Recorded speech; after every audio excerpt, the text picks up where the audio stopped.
Welcome to the Italian Wine Podcast. This episode has been brought to you by the Wine2Wine Business Forum 2022. This year will mark the 9th edition of the forum to be held on November 7th and 8th of 2022 in Verona, Italy. This year will be an exclusively in-person edition. The main theme of the event will be all-round wine communication. Tickets are on sale now, so for more information, please visit us at wine2wine.net.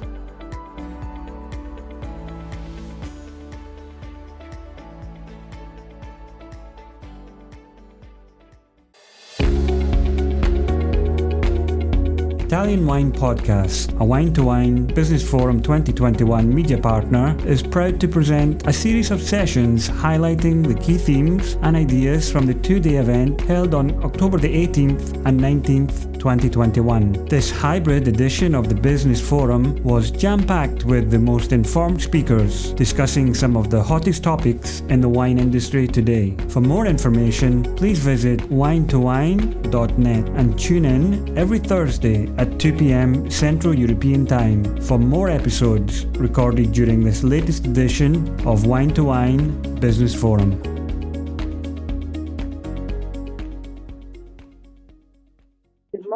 Good morning to you all. I thank you for your participation to today's session organized by Bank Intesa Sanpaolo. My name is Roberto Zanetti. I'm the area manager of Intesa Sanpaolo for the agribusiness sector.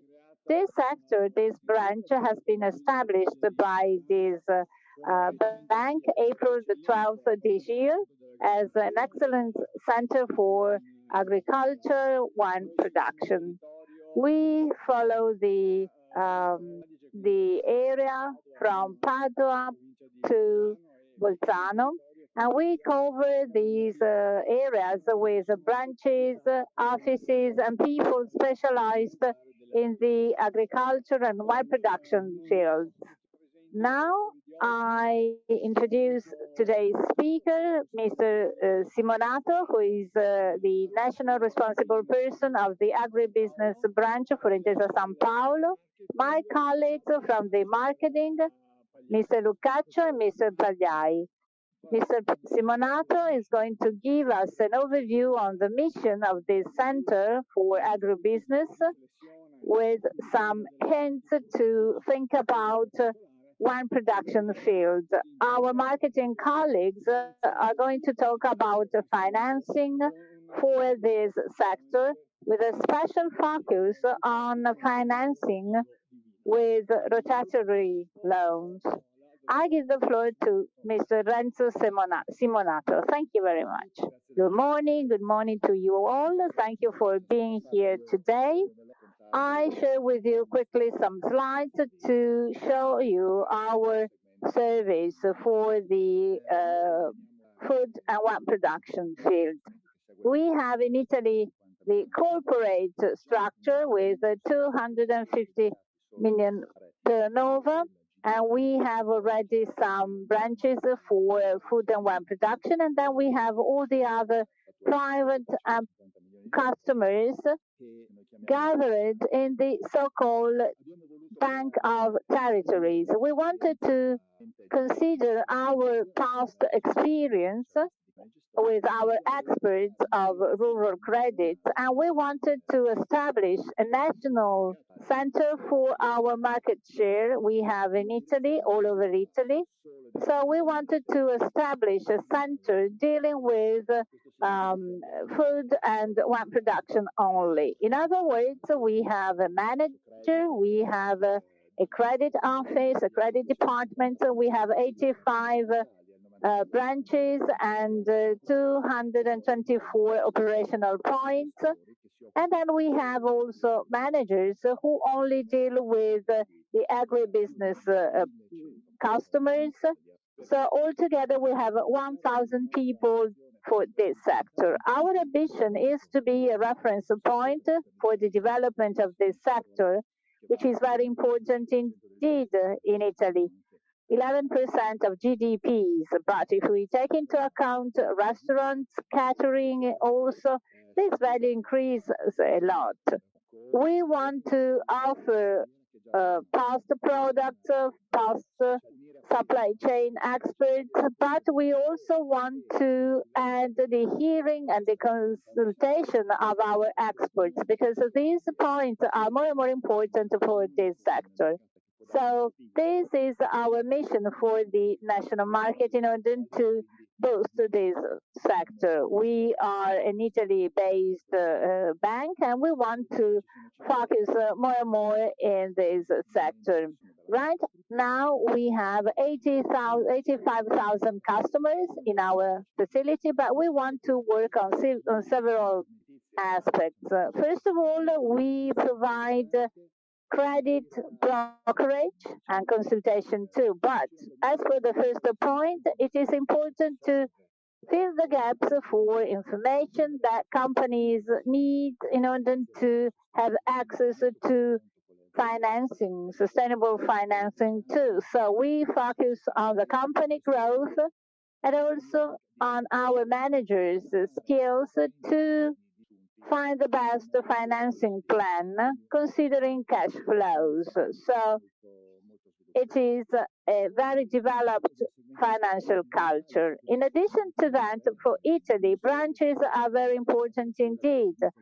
Not only branches for this sector, but also branches for specific companies and suppliers. We already started a project in 2017 named Programma Filiera. It covers more than 750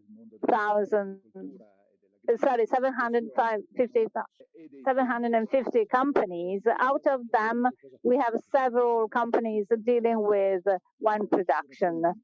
We have a manager of the sector which deal with several suppliers who are essential reference point to have additional industrial information to improve our customers' rating. So we are very satisfied with this project, and I think that this is a way for us to enhance our country features, in particular for agribusiness. Another point we want to focus on, considering our skills and our history, Banca Commerciale, Intesa di Torino, these banks merged into Intesa Sanpaolo, but in the past they had outstanding internationalization skills. So that's why we are present in 40 countries, and we want to offer these elements to our customers in order to boost export as well. So our bank wants to be side by side with companies that decided to export. We also work with universities, and this is a key point for the growth. Last but not least, considering our experience as IMI Bank, we can also focus on dimension growth. So it is a complete package of services to be put at the disposal of a sector which is essential for Italy. Now, I would like to share with you some hints to think about Italian wine production sector. Since 1986, from the ethanol time on, this sector consolidated a lot in terms of quality and export capability, despite the drop in volumes, as you can see from the slide. We shifted from 77,000 hectoliters to 50. Selling price increased remarkably, as you can see from this slide. This slide gives you a flavor of the evolution. Here we have sparkling wines and still wine, and the comparison is with France in the period between 2008 2018. As you can see, France developed a lot, 30% to 60%, while Italy did the same for the top range. So France recovered on the average range for not sparkling wines, while for sparkling wines we increased in the low range where we have our significant wines and also in the average range. Not that much in the top range where France plays a key role. So France recovered on not sparkling wines for the average range, and Italy did the same for sparkling wines in the average range. So we should think about this evolution. What about our strengths and weaknesses for this SWOT analysis? As for exports, exports increase on the quality production. Diversity is essential too in terms of vineyards, areas, and Italian wines exports territories and cultures too. So to my mind, these are the three key pillars so that Italy can be a special competitor. Opportunities include the increase of the international demand, new trend for young generation under 35 years of age, new selling channels as well, e-commerce. As for weaknesses, we have to mention the difficulty in communicating Italian diversity. As we have already said, here we have to develop our storytelling. Then companies are scattered and it is difficult to set up a company network. As for threats, we have French competition because we are present on the same market for the average range, climate changes, genome innovation, Brexit and custom duties, and the increase of domestic production in some countries. These are the points we should work upon. Last but not least, I would like to show you. I would like to go backwards with my slides. Thank you. I would like to show you two more slides which may be interesting. This one, the new distribution channel and its evolution. As you can see, final buyers are in the HoReCa sector for 42.4%, and this sector has been hit by the recent events. As you can see, this sector has increased thanks to e-commerce as well. A part of the HoReCa sector buys directly on GDO, and that is an important point we have to think about, and we have to do so among companies internally. In conclusion, I would like to share with you the following slide concerning the development criteria to our mind on which we can work.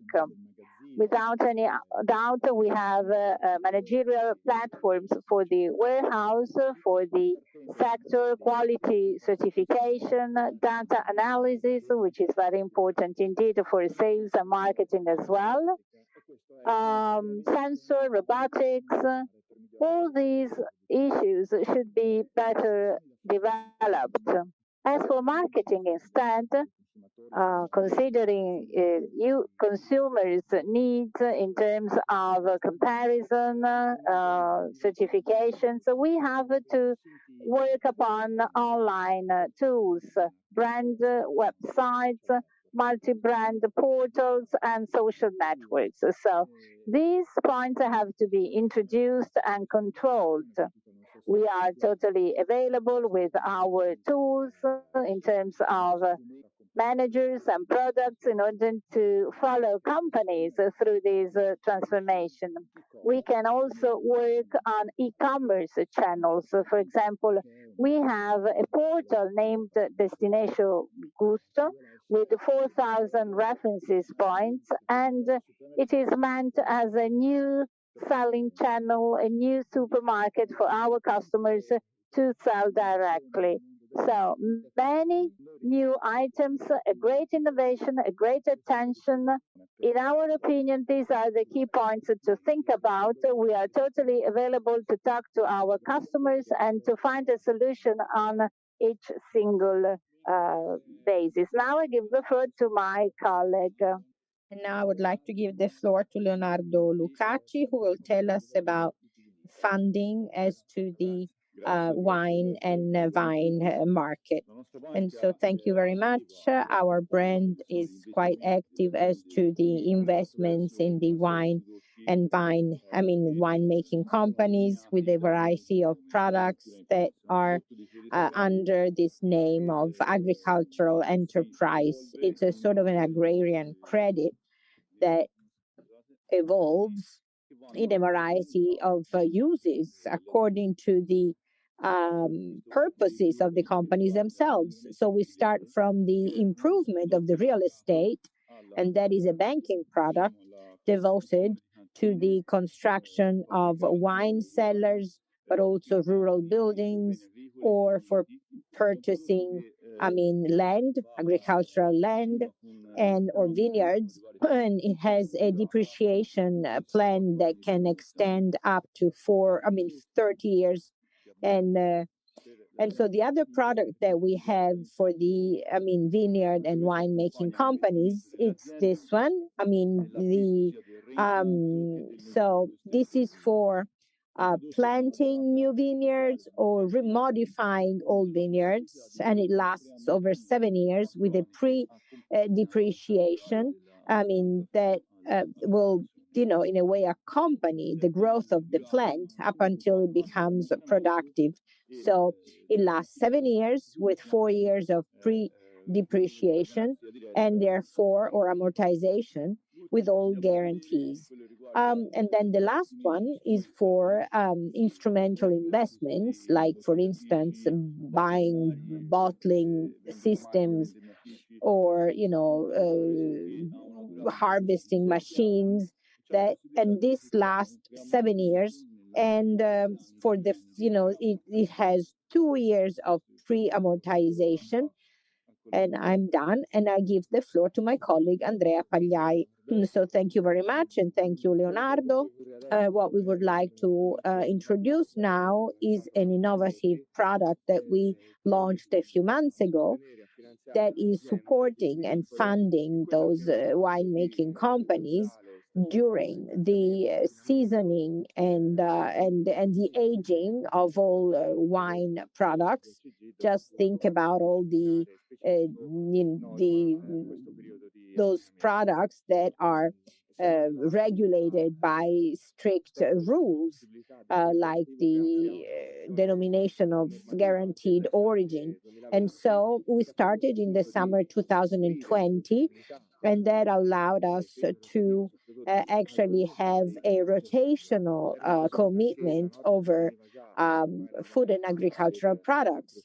This law changed because the law was approved years ago, and it was mostly for pork products. And so we were already working on those markets.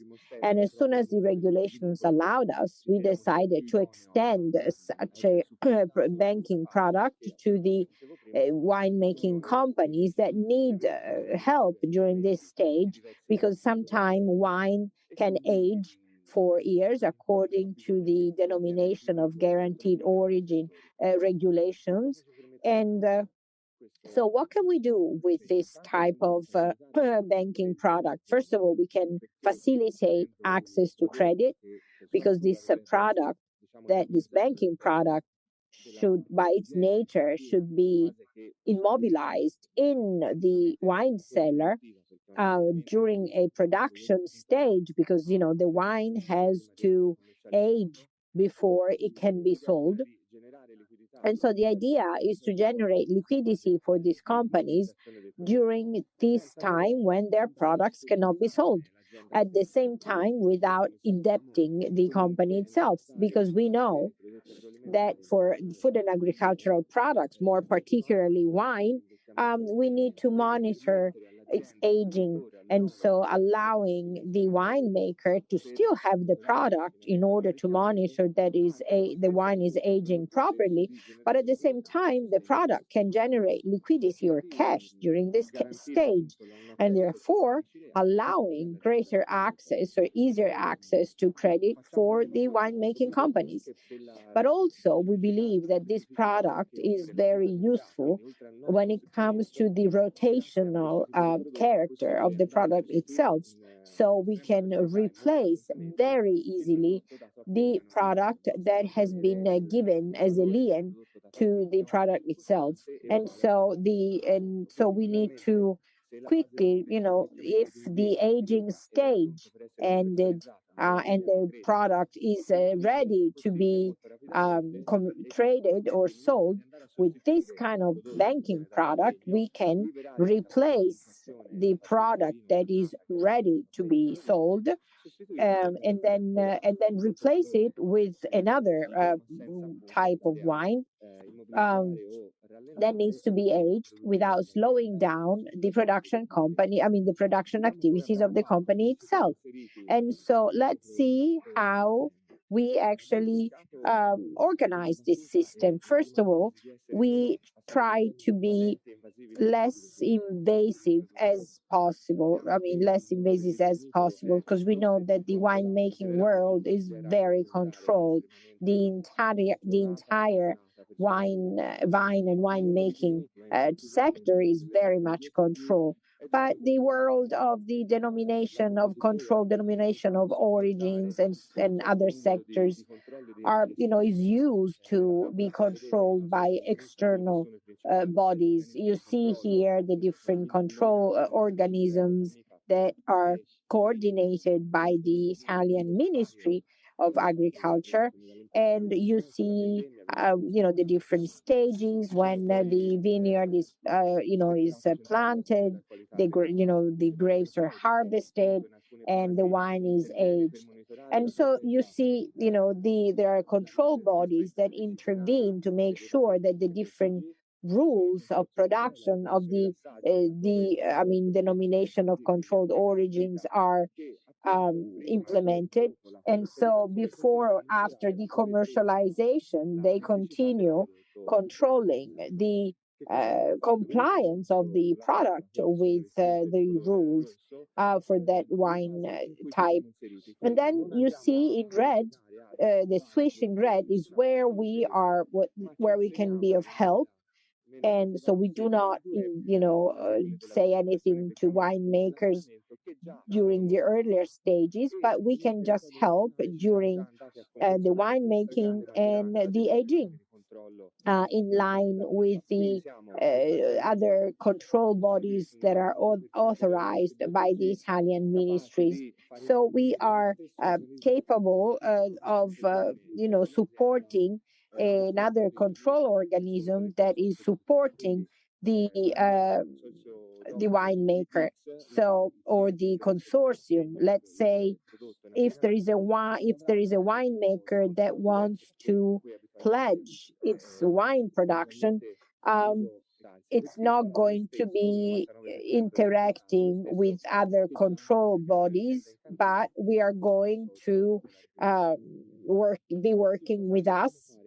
And so what can we do? We can also minimize the intervention of the bank thanks to the telematic registry.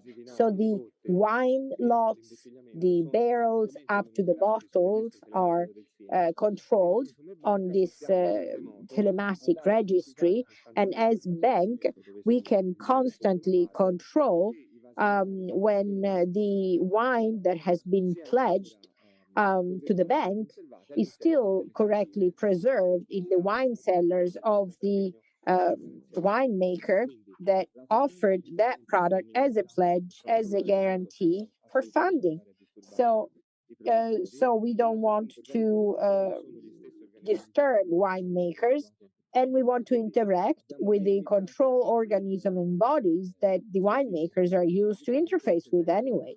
So we try to minimize, our presence, and and trying to be as helpful as possible to winemakers. At the same time, we the other elements that allow us to have a rotational pledge on wine. Usually our target is companies that make wines with quality assurance labels, and therefore we can also have a rotational pledge even for table wines. For instance, wines that do not have to be aged, but our purpose is to support the company's liquidity. But in this case, when it comes to the quality assurance labeled wine, that wines that have to be aged for at least 12 months, this is a area where we are most effective. So there are different conditions that have to be complied in order to access this product. One of them is first of all, that the company must have the wine in the company, and also the original idea is having as a pledge even products in bulk, wine that is not bottled yet, but it's being aged. So we need to make sure that the barrels are located in the company. At that point, we actually get in touch with the control body that is going over for wine production company to make sure that the wine is truly there.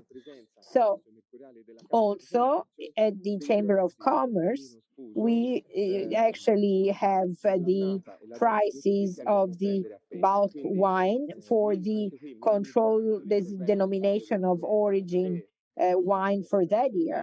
And so we make sure that is the price of the wine is included in the Chamber of Commerce price lists. Well, this is even better because there are transparent prices in the Chamber of Commerce of reference, and we can definitely use it. But in case we don't find price lists, we have an agreement with the protection consortia,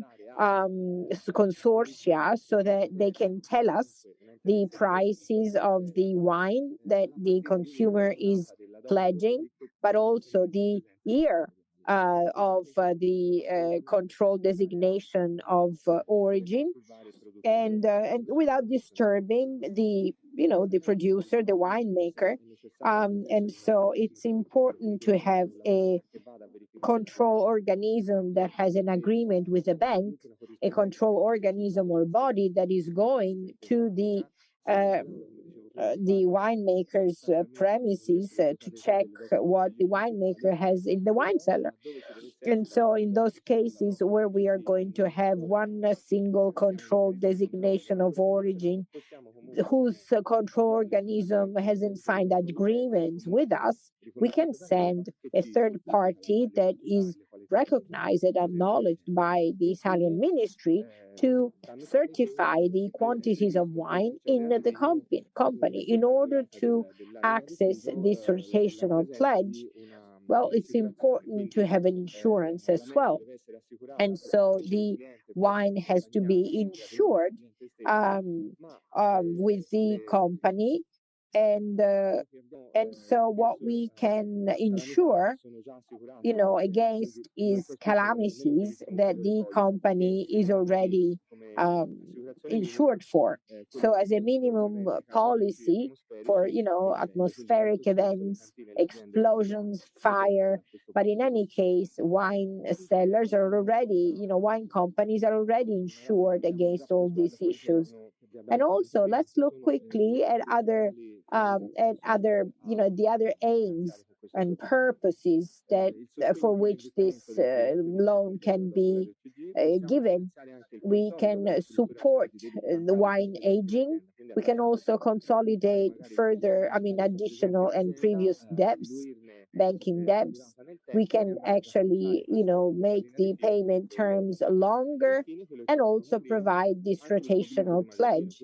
Also, when it comes to the wine in stock, for instance, we can not only help for the consolidation of previous banking debts and aging wine, but and with different duration.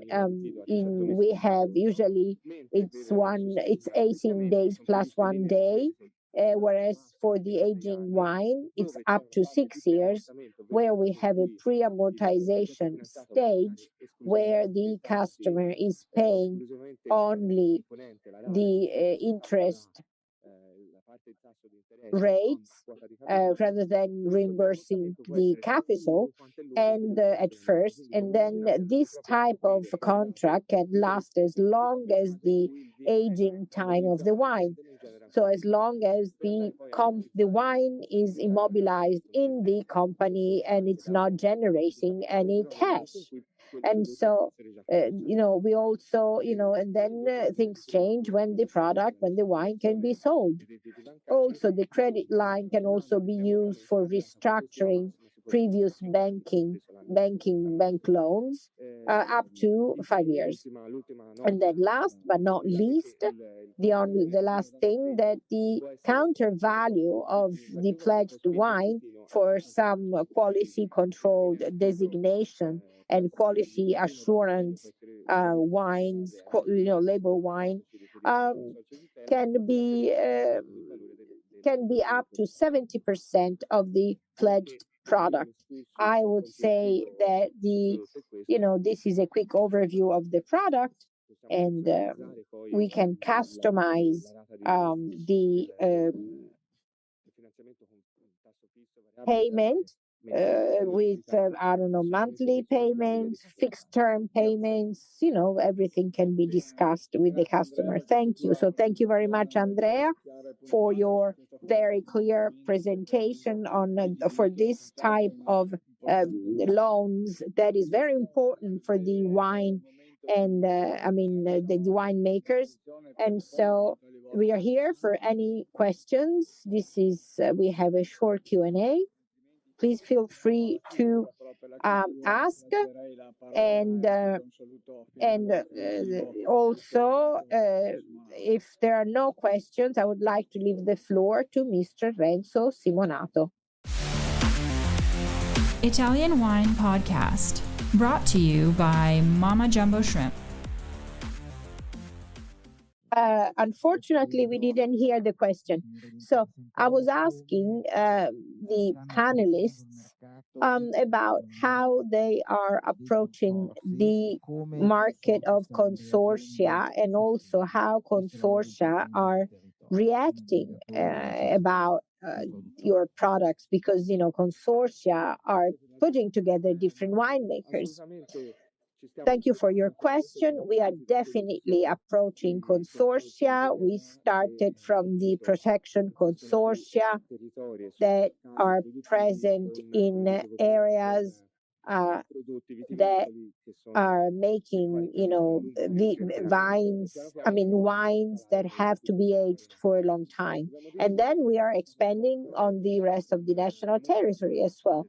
So at first, consortia were quite happy about our banking product, because in some cases, thanks to the previous regulations, like in the dairy product, when they were offered this particular banking product, were very happy about it. Well, even in the wine making sector, this was welcomed as well. The credit lines are in a way modified as to standards other credit lines. So we are consolidating our presence on the Italian territory, and we are bridging different gaps, especially in those areas where we did not sign agreements with the consortia. And we are quite, surprised, pleasantly surprised by the intense cooperation, because sometimes the Chamber of Commerce is not, publishing the prices, and therefore we found a great enthusiasm, because they are helping us advertising our products with their members. You were also talking about the dairy product producers. So can we use this banking product also for other sectors? Yes, it can.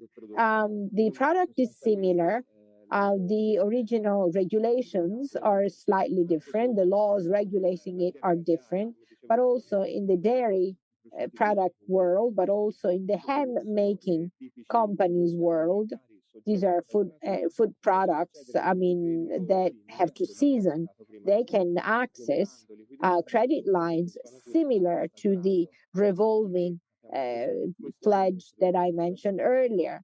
We know that many food products have to age and or season, and they have to reach a certain premium price, especially wines that have to age.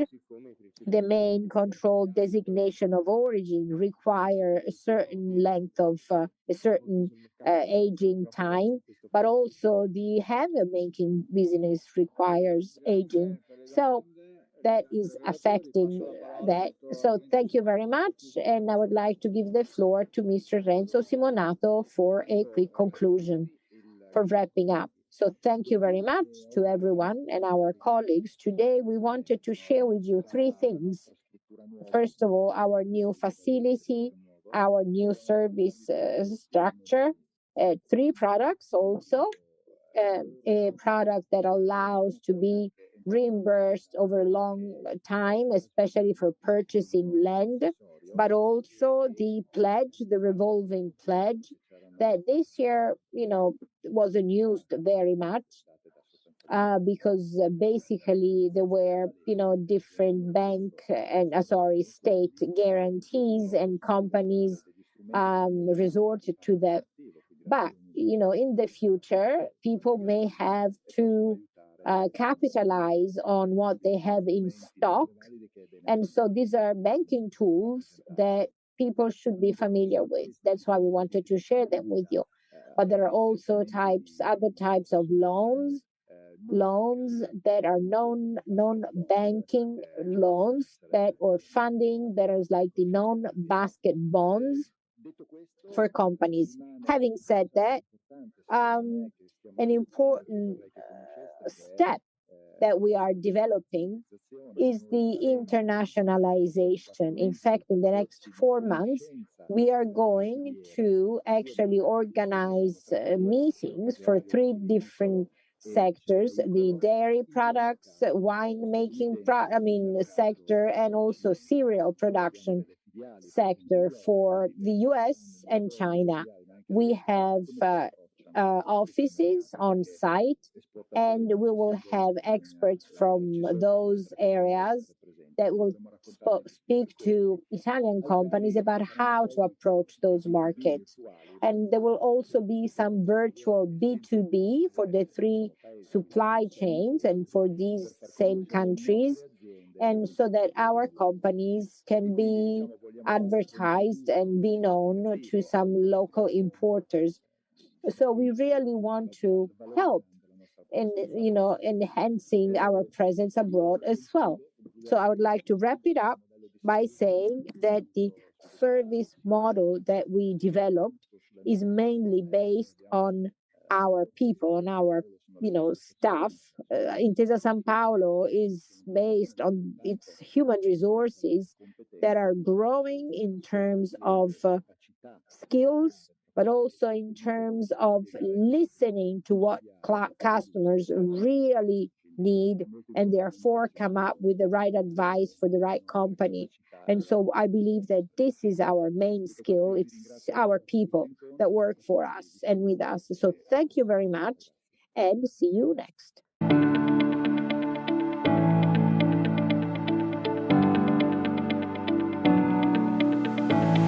We hope you enjoyed today's episode, brought to you by the Wine2Wine Business Forum 2022. This year will mark the 9th edition of the forum, to be held on November 7th and 8th, 2022, in Verona, Italy. Remember, tickets are on sale now, so for more information, please visit us at wine2wine.net.